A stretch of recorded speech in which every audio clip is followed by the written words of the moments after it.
আমার প্রচন্ড রাগ করতেছে। ধোঁয়া জ্বালায় আর বাঁচি না। ধোঁয়া ঢুকছে, এই ছেলেটাকে নিয়ে আর পারি না। গাইস, আমি কি রান্না করছি তোমরা কি জানো?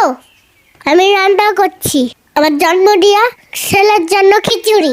আমার ছেলের আবার আমার হাতের খিচুড়ি খুবই পছন্দ। ছেলের আবদার শুধু পূরণই করা লাগে।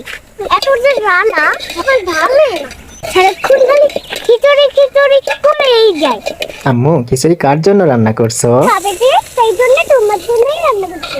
মরিচ পেঁয়াজগুলা তেলের মধ্যে ভেজে নিচ্ছি। চোখে আমার রান্না আছে, একদম ধোঁয়া ঢুকছে। হলুদ মরিচ লবণ তেলের মধ্যে ঢেলে দিলাম। একটু নাড়া দিতেই চুলাটা একদম বন্ধ হয়ে গেল। আবার ফুটিয়ে ফুটিয়ে চুলাটা জ্বালিয়ে দিলাম। খালি আমার ছেলে খিচুড়ি খাবো করতেই থাকে। রান্না রান্না আমার জীবনটাই শেষ হয়ে গেল। আর ভালোই লাগে না। এখন চালগুলো ঢেলে দিলাম। ছেলেটা অধৈর্য হয়ে যায় খিচুড়ি খাওয়ার জন্য। কই, খিচুড়ি কখন হবে তোমার? একটু দেরি করো না বাবা, তুই তো দেখছি সরি শুনছে না। আর কত দেরি করব তোমার জন্য?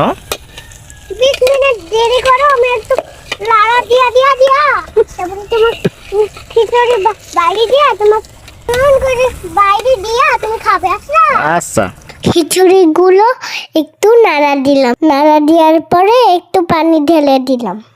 কিছুক্ষণ পরে মসুরের ডালগুলো ঢেলে দিলাম। কিছুক্ষণ ঢেকে রাখলাম। একটু টেস্ট করে দেখলাম, ওয়াও, অনেক সুন্দর হয়েছে। কিছুক্ষণ ঢেকে রাখলাম। কিছুক্ষণ পরে হওয়ার একটু আগে একটা ডিম ভেঙে দিলাম। ডিমটা নাড়াচাড়া করে সুন্দর মতন মিশিয়ে নিলাম। নাড়াচাড়া করে কিছুক্ষণ ঢেকে রাখলাম। খিচুড়ি তো হয়ে গেছে। এখন আমার ছেলেকে বেড়ে দিব। একটা ছোট্ট প্লেটে বেড়ে